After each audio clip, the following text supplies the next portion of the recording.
બધું દર્શાય. ઓટી છૂટી જાય. તમે કદાચ નીચે ધર્મમાં જો પાઠમાં બેઠા હોય તો એમાં પાઠ મોડેલો હોય ને એમાં વચ્ચો વચ્ચની અંદર જે જ્યોત હોય છે મહાજ્યોત.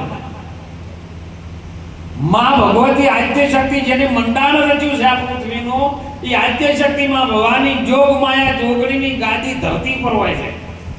એ પાઠ ઉપર ન આવે કારણ કે ખપ્પર લઈને બેઠી છે.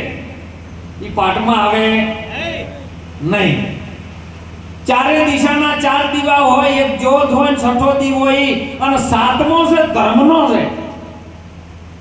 પણ એ બે કુંભ સ્થાપેલા છે, જે કળશ સ્થાપેલા છે એની અંદર ફરતી એક ઓટી મૂકી અને એની અંદર મૂકી છે.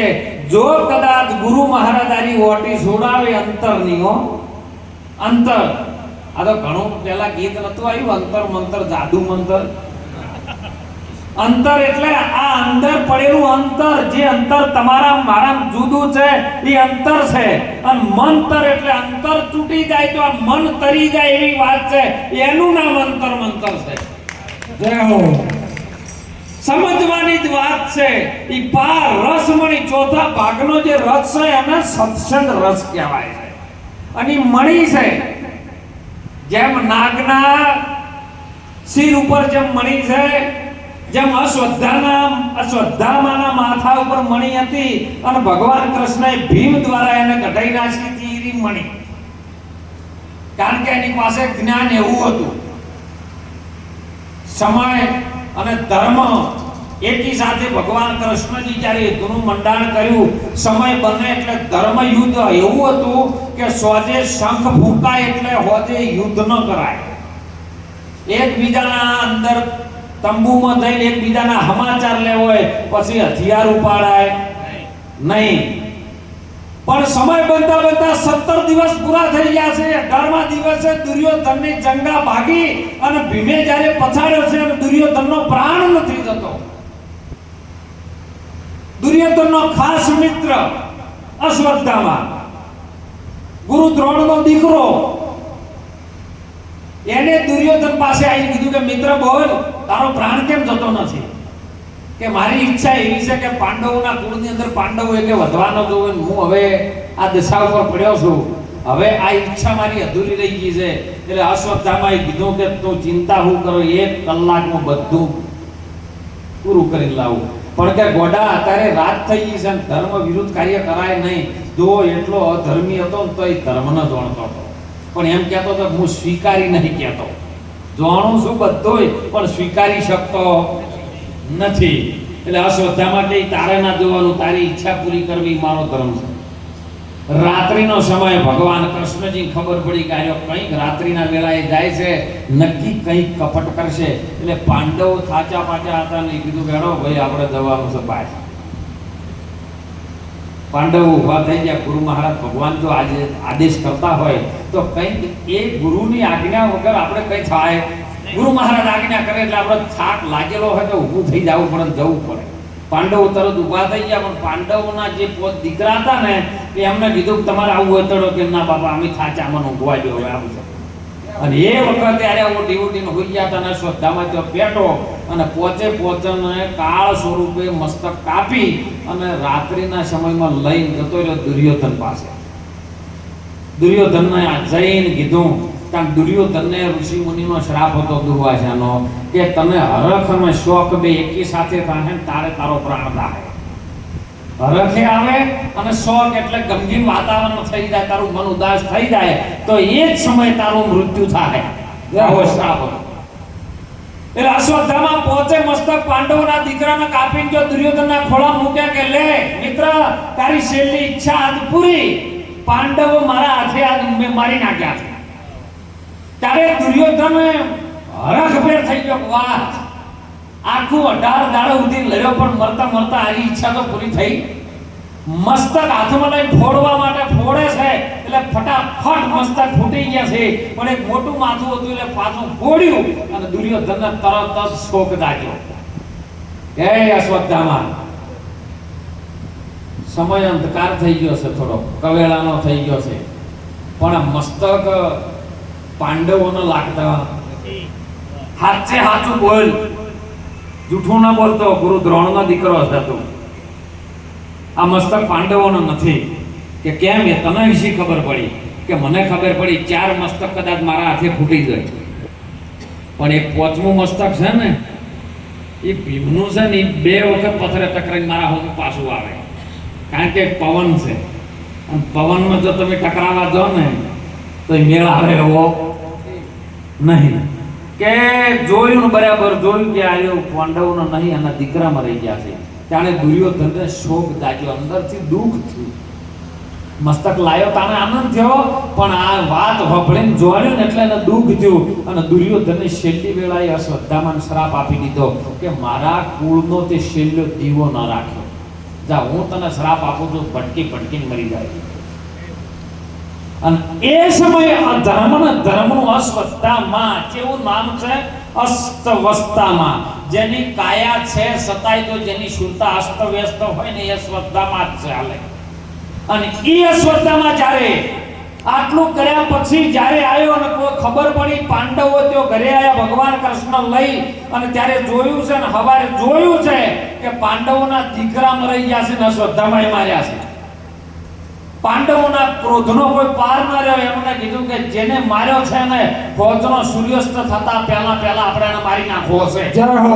અર્જુને નેમ લીધું, અને એમાં ગોતો ખબર પડી કે અશ્વત્થામાએ માર્યો છે. એટલે અશ્વત્થામાને ખબર પડી કે પાંડવો મને હવે મૂકશે નહીં, અને દોડ્યો છે વેદ વ્યાસ મુનિના આશ્રમની અંદર. વેદ વ્યાસ મુનિના આશ્રમની અંદર ત્યાં જઈને ગુરુ મહારાજના શરણમાં એને માફી માંગી કે પ્રભુ આ ભૂલ થઈ, પણ હવે મને પહેલાથી બચાવો. ત્યારે ભગવાન કૃષ્ણ, ભીમ ને અર્જુન ને યુધિષ્ઠિર ને બધા ત્યાં વેદ વ્યાસ મુનિના આશ્રમમાં આવ્યા છે. અને ભગવાન કૃષ્ણએ કીધું છે કે પેલાને બહાર કાઢો, પાંડવ કુળનો વંશ કાઢવા વાળાને બહાર કાઢો, એના ધરતી પર જીવતો રખાય. જાણે અશ્વત્થામા બ્રહ્માસ્ત્રની વિદ્યા જાણતો હતો. બ્રહ્માસ્ત્ર છે ને, જેમાં કોક ટાઈમે છૂટે. હાલે છે બ્રહ્માસ્ત્ર, એવું નહીં કે નથી, હાલે છે, પણ એ તો સમય આવે છૂટે. અને અશ્વત્થામાએ બ્રહ્માસ્ત્ર છોડી મેલ્યું કે હવે પાંડવોને આપણે રાખવા નથી, બ્રહ્માસ્ત્ર છોડી મેલો, મારી નાખો. અશ્વત્થામાએ આ વાત બ્રહ્માસ્ત્ર છોડ્યું એટલે ભગવાન કૃષ્ણએ અર્જુનને શાંતા કરી કે અર્જુન, બ્રહ્માસ્ત્ર હમું બ્રહ્માસ્ત્ર જ હોય, બીજું કોઈ હોય ના. કદાચ એને શરણે થઈ ગયો તો વાત બંધન છે, પણ હોમે આવ્યું છે હવે પાર લડાય નહીં. હોમે બ્રહ્માસ્ત્ર છોડ. અર્જુને બ્રહ્માસ્ત્ર છોડ્યું છે. બંને બ્રહ્માસ્ત્ર હોમ છે. એટલે વેદ વ્યાસ મુનિને ખબર પડી કે બંને બ્રહ્માસ્ત્ર જો હોમા આવે તો જગતના જીવો નષ્ટ પામી જાય, પ્રકૃતિ નષ્ટ પામી જાય, અને અસંખ્ય જીવોનો નાશ થઈ જાય. હવે આર્યું કરાય નહીં. વેદ વ્યાસ મુનિ 2 બ્રહ્માસ્ત્રના રોક્યા છે. એમાં કીધું કે ભાઈ હવના બ્રહ્માસ્ત્ર વાળી લો, આપણે જગત કલ્યાણ માટે જીવવાનું છે, આમ નાશ કરાય. અત્યારનો અણુબોમ્બ કો તો બ્રહ્માસ્ત્ર જ છે. જાણે અર્જુને આજ્ઞા માની કે જગતના જીવોને ખોટી રીતના આપણે નાશ કરાય, કારણ કે એને વ્યવહારિક જ્ઞાન એની પાસે હતું, અને સામાજિક જ્ઞાન પણ હતું, ને આધ્યાત્મિક જ્ઞાન પણ અર્જુન પાસે હતું. એટલે અર્જુને આજ્ઞા કરી, બ્રહ્માસ્ત્ર પાછું વાળી લીધું. ઘણી વખત ન કહેતા ભુવન મૂઠ નાખતા આવડે પણ વાળતા ના આવડે. અશ્વત્થામાને આજ્ઞા કરી છે. વેદ વ્યાસ મુનિ કહે, હે અશ્વત્થામા, તારું બ્રહ્માસ્ત્ર પાછું ખેંચી લે. કે બાપા, મને પાછું વાળતા આવડતું જ નથી. જય હો. તારે વેદ વ્યાસ મુનિ એને શ્રાપ આપ્યો. તારે બે કે સંતો જ્યારે ધર્મબદ્ધ હોય ત્યારે કંઈક ને કંઈક કળા કરી છે. અને અશ્વત્થામાએ કીધું કે આ બ્રહ્માસ્ત્ર હવે પાંડવ કુળનો છેલ્લો વંશ છે, રાખવું નહીં. અને ઉત્તરના ગર્ભની અંદર અભિમન્યુની પત્ની હતી, એના ગર્ભની અંદર જે છેલ્લો અંશ હતો એ પરીક્ષિત હતો. અને એ બાજુ અસ્ત્ર છોડ્યું ને એટલે ભગવાન કૃષ્ણએ કીધું કે શું તું એમ સમજે છે કે તું બ્રહ્માસ્ત્ર છોડે, મને બ્રહ્માસ્ત્ર પકડતા ના આવડે? હે, આ કુરુક્ષેત્રના મેદાનમાં કદાચ આખું 14 ભુવનનો દર્શન એમ કરાવતા હોય તો શું મને બ્રહ્માસ્ત્ર રોકતા ન આવડે? પણ અશ્વત્થામા, હવે તને ધરતી પર જીવતોય ન રખાય. અને એ સમયે દ્રૌપદી ત્યાં આવીને બેરી છે. જો મહાધર્મ કેટલા છે સાહેબ. દ્રૌપદી આવી કૃષ્ણ ના પાડી છે કે હે કૃષ્ણ, તું મને જો તારી બેન માનતો હોય તો આ ગમે એવો તો સાધુનો દીકરો છે, ગુરુ દ્રોણનો દીકરો છે, અને આપણે ક્ષત્રિય છે, ગુરુ દ્રોણના દીકરાને આપણે બ્રાહ્મણને મરાય નહીં. કે ભીમ કહે છે કે દ્રૌપદી તારી મતિ મરી ગઈ છે, આ આપણા પોચ પાંડવોના દીકરાઓને આને નાશ કરી નાખ્યો છે, અને હવે જીવતો રખાય કે ગમે કરો મારી આજ્ઞાનું પાલન કરવા દે. ને કે મારે વળી એવું નથી સાહેબ, પોતે પાંડવ મજબૂર થઈ ગયા પણ તો કે મને રખાય નહીં, જો મરાય નહીં તો પછી એને રખાય નહીં. તો ભગવાન કૃષ્ણ જ્યારે સદગુરુની ભૂમિકામાં હતા એટલે દ્રૌપદીએ શાન કરી કે પ્રભુ તમે કંઈક વચલો રસ્તો કાઢો, વનું જેમ થાતું એમ કરો. ત્યારે ભગવાન કૃષ્ણએ ભીમને કીધું છે કે એમ કરો, વની મણી કાઢી લ્યો અને એની જનોઈને ચોટી કાઢી લ્યો. મણી કાઢી લીધી, જનોઈ લઈ લીધી અને જા કે હવે જૌદી બીજો યુગ ન આવે જૌદી ભટકી ભટકીને મરે જા. એ વખતમાં મણી જનોઈ કાઢી લીધી છે, અત્યારે જનોઈ આવી જો થી એમ કહું. અને મહાપુરુષોએ આ ધર્મ એના દીકરા પોચ મારી નાખવા છતાં જો દ્રૌપદીએ દયા રાશી હોય, એ દયા એ ધર્મ છે સાહેબ. दया ये धर्म का मूल है, पाप मूल अभिमान. तुलसी के जब दया न छोड़िए घट में रहे जब तक प्राण. દુનિયાની અંદર મહાપુરુષોએ ધર્મનું મૂળ દયા બતાવી છે સાહેબ. અને દયા દરેક જીવો ઉપર સંતોની હોય સાહેબ, કારણ કે આજના યુગની અંદર દરેક સંત પોતપોતાનું કાર્ય કરી રહ્યા છે. આ યુગની અંદર જેમ જેમ પ્રાગટ્ય કર્યું એમ એમ આપણને વાત સમજાવતા ગયા કે દુનિયામાં ભલે ગમે થાય પણ તમારી અંદર દયા રાખજો.